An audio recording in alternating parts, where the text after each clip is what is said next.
He was a covert, malignant narcissist. And by the time I got out of that relationship, I was pretty much a shell of myself. It's interesting because when I started dating my ex husband, I was about 20. I just had my 25th birthday, which I celebrated with him, and we were friends. So when I met him, he really had it together. As a 25-year-old man, he had bought his first home. He was also getting his MBA. He came from a Southern Baptist family.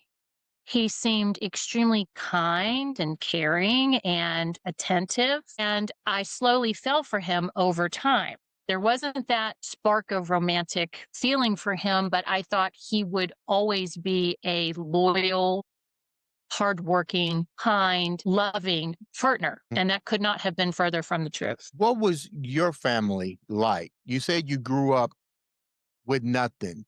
You shared Right. with me even the trauma that your dad suffered by going into the military. Take me down your family's path a little bit. Okay.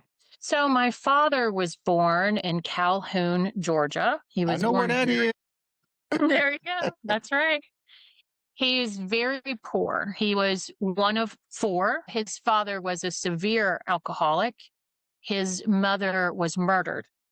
So he was raised by his aunt. So my father left the small town and went off to Vietnam. In Vietnam, he described Vietnam as a hellhole.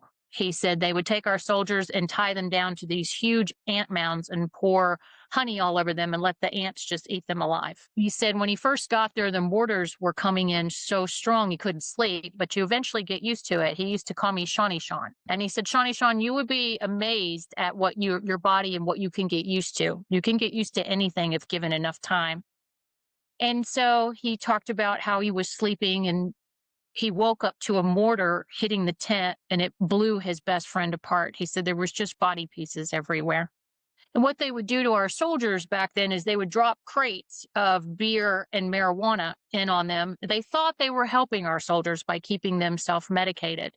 But these soldiers came home with complex PTSD and substance abuse problems. Many of the vets that were in Vietnam were exposed to Agent Orange. Agent Orange, if you've not heard of it and are not familiar with it, it's a pesticide that they sprayed because the mosquitoes and the bugs there were eating our soldiers up. So they would spray the Agent Orange. Come to find out, the Agent Orange affected these soldiers in such a way that most of their firstborn children were born handicapped. My sister was born mentally retarded. My father came back. He was so incredibly broken that he had a very difficult time with daily life. He became a barber.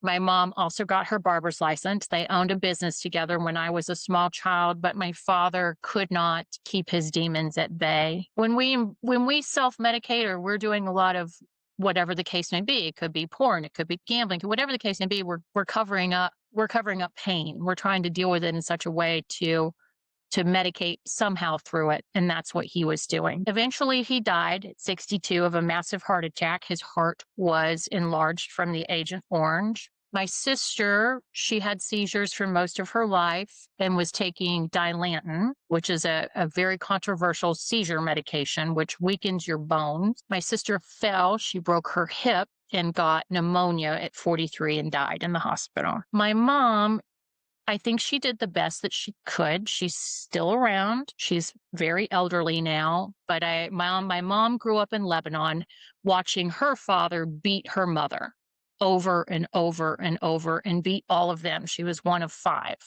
They were all beaten. The Middle East, as you know, is still a place that can be very tumultuous. And my mom did the best she could, but she wrestled with her own demons. So growing up, I was not raised in a very healthy environment. So when I met my ex-husband, a lot of the controlling, a lot of the inability to connect, to really be there, have a healthy relationship felt familiar to me, and it wasn't red flags going off. So I stayed.